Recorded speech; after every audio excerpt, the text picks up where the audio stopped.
오늘 우리에게 주시는 하나님의 말씀은 예레미야 11장입니다. 예레미야 11장 9절부터 17절까지의 말씀을 함께 보시겠습니다. 제가 읽겠습니다. 여호와께서 또 내게 이르시되 유다인과 예루살렘 주민 중에 반역이 있도다. 그들이 내 말 듣기를 거절한 자기들의 선조의 죄악으로 돌아가서 다른 신들을 따라 섬겼은즉 이스라엘 집과 유다 집이 내가 그들의 조상들과 맺은 언약을 깨뜨렸도다. 그러므로 나 여호와가 이와 같이 말하노라. 보라, 내가 재앙을 그들에게 내리리니 그들이 피할 수 없을 것이라. 그들이 내게 부르짖을지라도 내가 듣지 아니할 것인즉 유다 성읍들과 예루살렘 주민이 그 분향하는 신들에게 가서 부르짖을지라도 그 신들이 그 고난 가운데에서 절대로 그들을 구원하지 못하리라. 유다야, 네 신들이 네 성읍의 수와 같도다. 너희가 예루살렘 거리의 수대로 그 수치스러운 물건의 제단 곧 바알에게 분향하는 제단을 쌓았도다. 그러므로 너는 이 백성을 위하여 기도하지 말라. 그들을 위하여 부르짖거나 구하지 말라.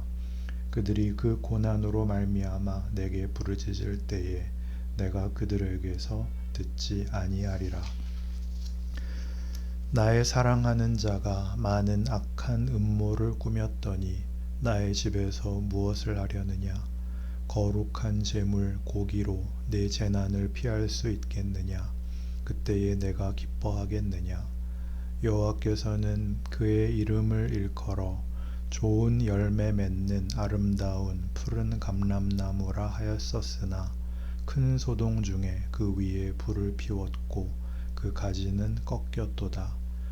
바알에게 분향함으로 나의 노여움을 일으킨 이스라엘 집과 유다 집의 악으로 말미암아 그를 심은 만군의 여호와께서 그에게 재앙을 선언하셨느니라. 아멘. 많은 분들이 성경을 읽는 중에 가장 재미없게 느끼는 부분으로 레위기하고 이 예레미야를 듭니다. 레위기는 구약의 제사법을 자세하게 설명하는 내용이라서 너무 우리의 현실적 관심과 멀고, 예레미야는 너무 끝없이 심판을 선언하니까 우리도 읽기가 불편하죠. 예레미야의 가치는 이스라엘 백성이 포로가 되는 그 결정적인 역사의 과정 속에서 이스라엘을 꾸짖는 하나님의 종으로서 예레미야의 기록들입니다. 그러나 예레미야는 사실 그의 사역을 성공하지 못합니다. 선지자를 세운 것은 하나님께서 그의 백성을 회복시키기 위하여, 회개를 촉구하기 위하여 세운 종인데, 역사적으로 이스라엘은 결국 하나님 앞에 와서 회개하지도 구원을 또는 용서를 얻지도 못하고 망했으니까요. 철저하게 파괴됩니다. 이스라엘을 이스라엘 되게 했던 세 가지 기둥들이 있었습니다. 왕, 성전, 그리고 언약, 즉 하나님의 약속들이었습니다. 그게 다 무너집니다.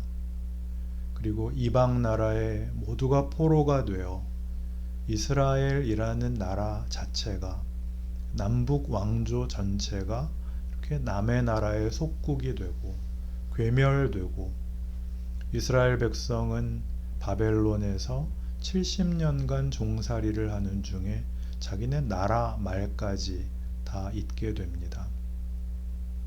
그 와중에 예레미야는 고된 사역을 했습니다. 그는 자기의 사역을 충분히 이해하고 이스라엘의 회개를 촉구하고 눈물로 호소하고 몸부림치고 어느 선지자보다도 열심히 자기의 사명을 다합니다. 그러나 이스라엘은 회개하지 않았고 하나님은 이스라엘을 바벨론에 넘기셨습니다. 실패한 것이죠. 그는 실패한 선지자입니다. 그러면 선지자로서의 그의 사명, 그의 사역이 효과가 없었다면, 결과를 만들어내지 못했다면, 뭐 때문에 성경에 이토록 많은 분량의 예레미야는 선지자로 그 자리를 차지하고 있을까요? 이것이 예레미야서를 읽는 우리 현대 모든 독자들이 관심을 가져야 할 부분입니다. 여기에서 우리는 쉽게 간단한 결론을 만들어내곤 합니다. 이스라엘은 왜 그랬어? 회개하면 됐잖아 라는 것이죠. 그런 우리의 반응에 대하여 이 역사의 놀라움은 회개를 한다고 하나님이 타협하지 않으셨다는 사실에 있습니다. 예레미야는 요시야 왕 때의 부름을 받습니다. 요시야는 철저히 종교 개혁을 시행했던 왕이었습니다. 모든 우상을 없애고 모든 산당을 헐고 율법을 다시 낭독하고 모든 절기를 지키고 하는 놀라운 종교 개혁을 일으켰습니다. 그러나 하나님은 이렇게 말하자면 쉽게 회개하고 용서하고 라는 우리가 좋아하는 등식으로 끝내지 않으시고 당신의 이름이 모욕을 당하는 역사를 감수하십니다.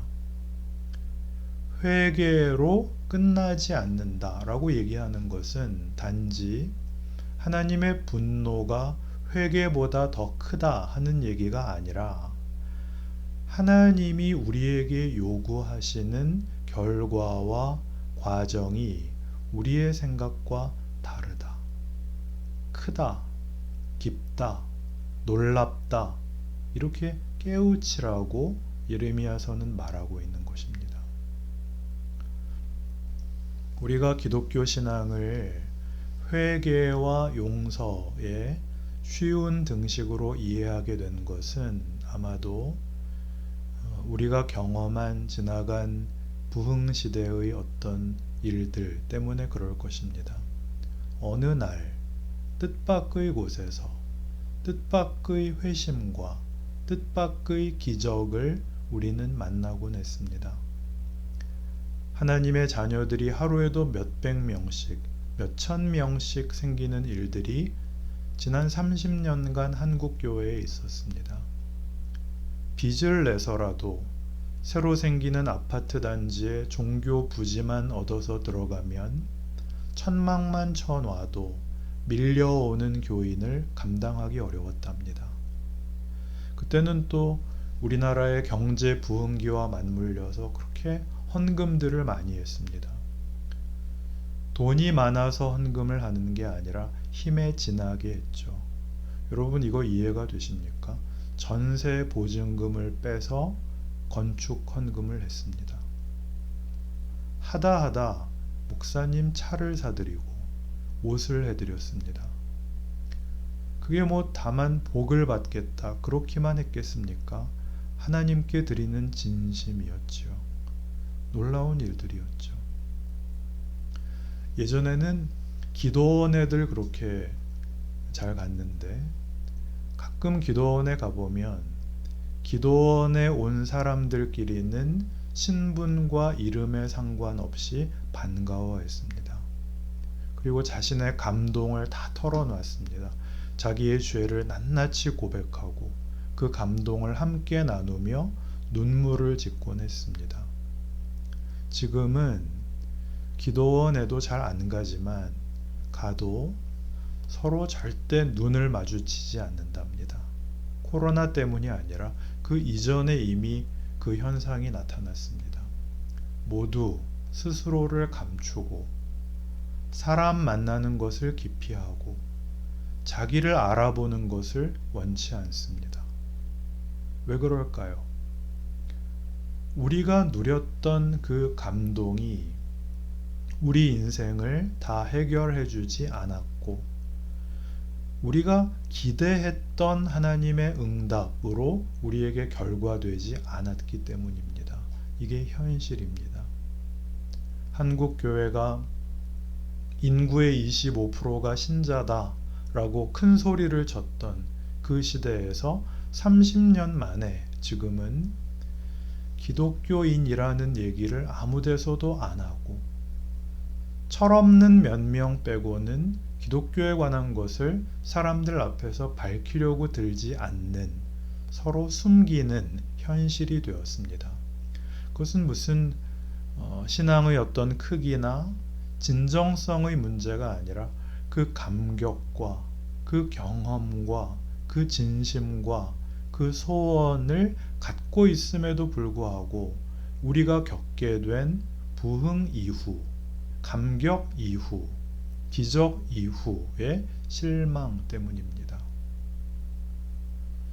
그런데 성경은 그것을 긍정적으로 이해하라고 이 이스라엘 역사에 못을 박아놓고 있습니다.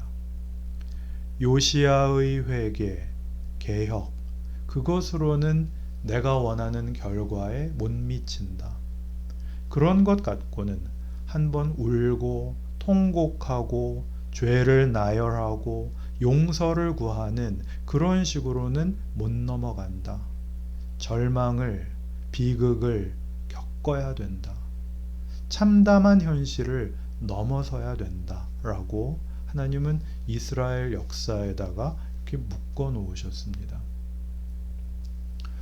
예레미야는 지금 오늘 본문에서 보는 것과 같이 하나님이 예레미야를 선지자로 불러놓고서 여기쯤 와서 뭐라고 하시느냐 하면 11장에서 20장까지 10장 한 그 10장 동안에 예레미야의 선지자 사명에 대하여 하나님은 외면을 합니다. 뭐라고 외면을 하죠? 너는 이 백성을 위하여 기도하지 말라. 그들의 회개를 촉구하지 마라. 나는 용서하지 않겠다.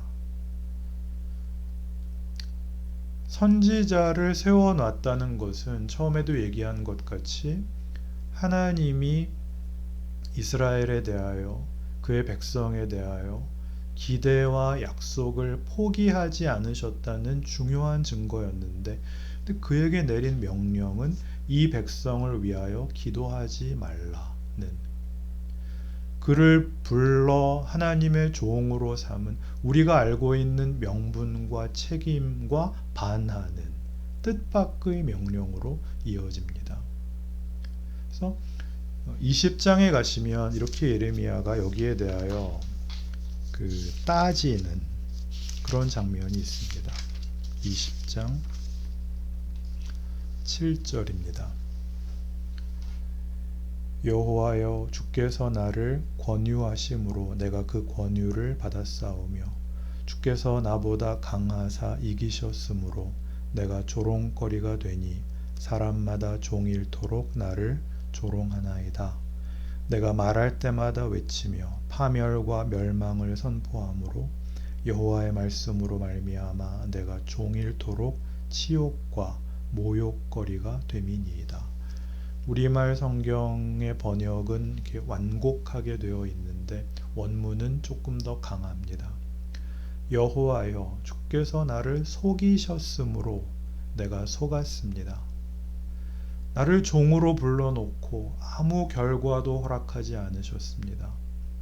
나는 내가 받은 사역을 하는 중에 아무의 회개도 아무의 환대도 받지 못하고 오히려 그들 앞에 내가 하나님의 회개를 촉구했다는 이유 때문에 구원을 위하여 책임 있는 결과를 가지라는 요구 때문에 나는 그들에게 조롱거리가 되었습니다. 그리고 실제로 예레미야는 그들 손에 죽습니다. 하나님 나를 종으로 삼으셨으면 그것은 분명히 이 백성을 위하여 좋은 결과를 만들자는 것 아니었습니까? 그러나 나는 이 백성들에게 버림을 받았고 하나님은 나에게 말씀은 주셔놓고 아무 열매도 얻지 못하게 하셨습니다. 그렇게 얘기하는 것입니다. 그러나 9절에 내가 다시는 여호와를 선포하지 아니하며 그의 이름으로 말하지 아니하리라 하면 나의 마음이 불붙는 것 같아서 골수에 사무치니 답답하여 견딜 수 없나이다. 이런 결론을 그가 얘기하고 있습니다.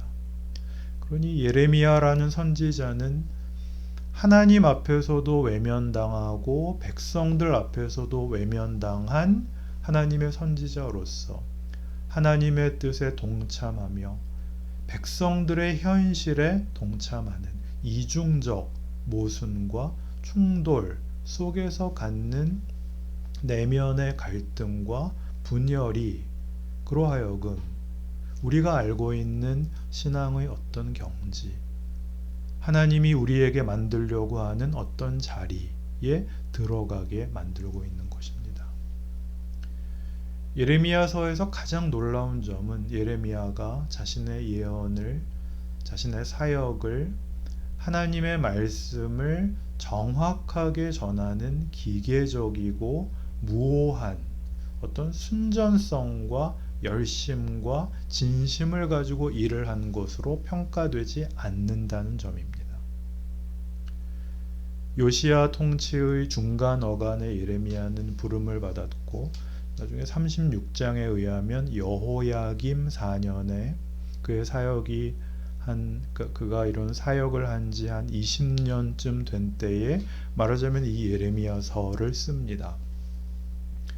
하나님께 받은 말씀을 쓰는데 이 말씀은 어떤 그의 경험과 현실 속에서 쓰이느냐 하면 앞에서 얘기한 하나님 나를 속이셨습니다 라는 울부짖음 속에서 이 책을 쓰게 되는 겁니다. 하나님 내가 속았습니다.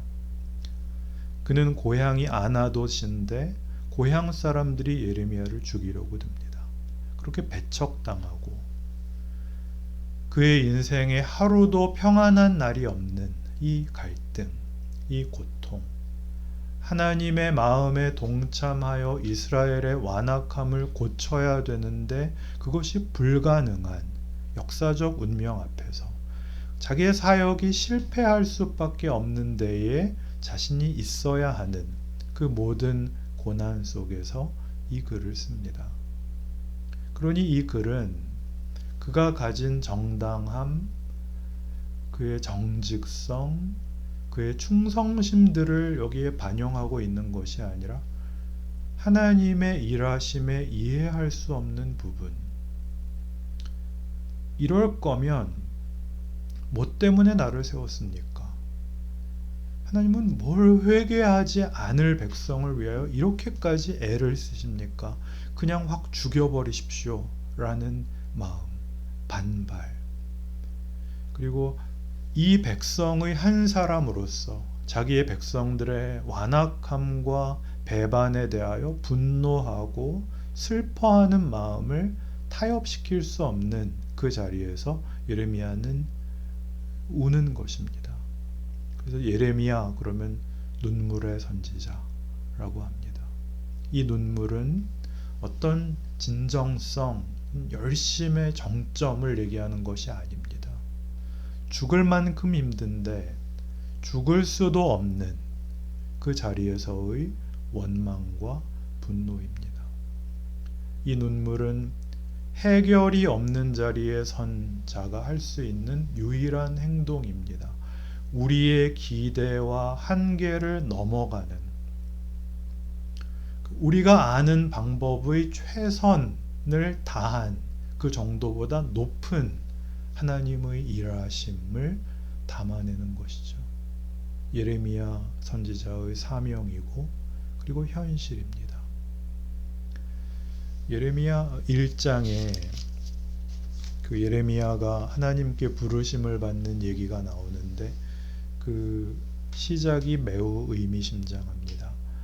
이 예레미야라는 그 이름은 여호와께서 세우신다라는 뜻도 있고 여호와께서 던지신다라는 뜻도 있다고 했습니다. 던져버리고 그리고 세우고 서로 반대의 뜻이 이중적으로 그의 이름 안에 들어 있습니다. 예레미야는 그 일로 보냄을 받습니다. 그는 나라들을 무너뜨리기도 하고 또 세우기도 하는 일에서 하필 자기 조국을 무너뜨리는 일에 부름을 받죠. 그래서 늘 그의 백성들로 하여금 매국노라 라는 비난을 받습니다. 그는 여기 부르심을 받는 장면에서 얘기합니다. 나는 그럴 만한 실력이 없습니다. 1장 6절에 내가 이르되 슬프도소이다 주 여호와여 보소서 나는 아이라 말할 줄을 알지 못하나이다. 그러자 하나님께서 7절에 너는 아이라 말하지 말고 내가 너를 누구에게 보내든지 너는 가며 내가 내게 무엇을 명령하든지 너는 말할지니라. 너는 걱정하지 마라. 그건 내가 할 일이다. 너는 내가 보내는 곳에 가고 내가 주는 말로 네 사명을 감당해야 된다. 이렇게 됩니다. 그는 이 일을 위하여 1장 5절에 보시면은 모태에 짓기 전에 즉 어머니의 뱃속부터 그는 준비되었답니다. 선지자로 세웠답니다. 어머니의 뱃속에 있을 때부터. 바울도 이와 비슷한 얘기를 했던 적이 있습니다. 갈라디아서 1장 15절에서 어머니의 태로부터 하나님이 자신을 택정하셨다고 하거든요. 그러나 바울은 예수 믿는 사람들 잡으러 다니다가 스데반을 죽이고 그리고 하나님의 종이 됩니다.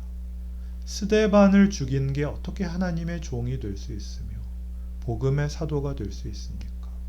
왜 하나님은 이런 식으로 일을 하실까요?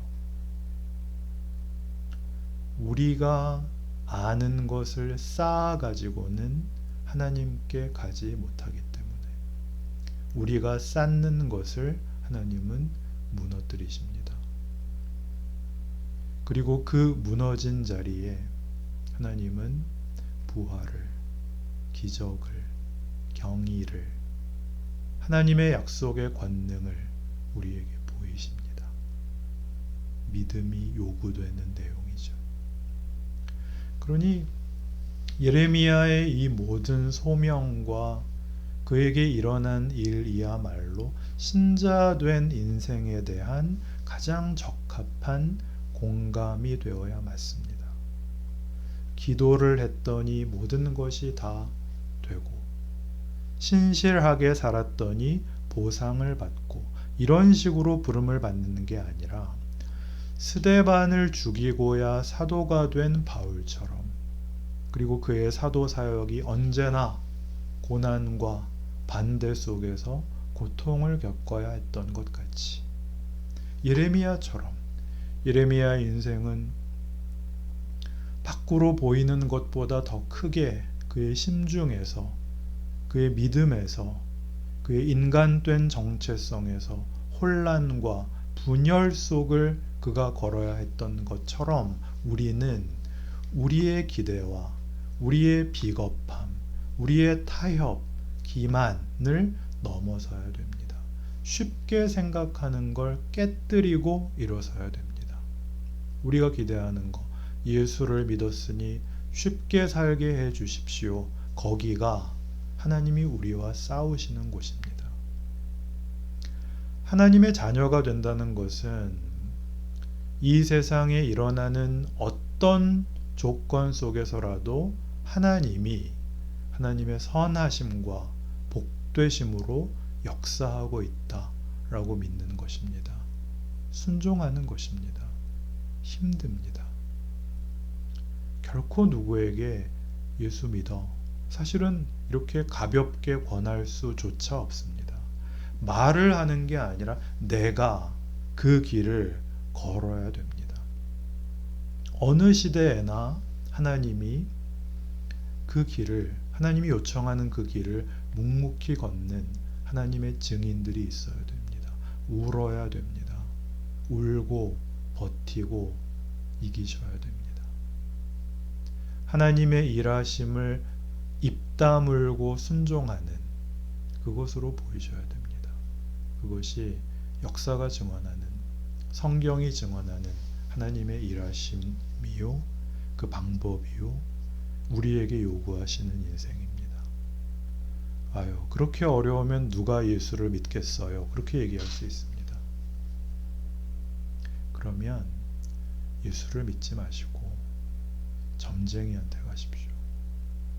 제발 그냥 정직하게 점쟁이한테 가시고 손바닥에 왕자나 그리고 다니시고, 예수라는 이름을 들먹이며 점쟁이 짓 하는 것으로 기독교 신앙을 훼손하지 마십시오. 하나님의 영광과 신실하심과 그의 기적에 참여하라는 놀라운 성경의 권면을 받아들이십시오. 그러면 이 세상은 그 무엇으로도 여러분을 막을 수도 좌절시킬 수도 없습니다. 살아계시는 하나님이 오늘 이 역사를 다스리시고 그의 백성들에게 증언의 기회를 요구하시고 그 영광과 권능을 역사 속에 우리로 하여금 증거케 하신다는 것을 기억하는 여러분의 신앙과 인생이 되시기를 바랍니다. 기도합시다.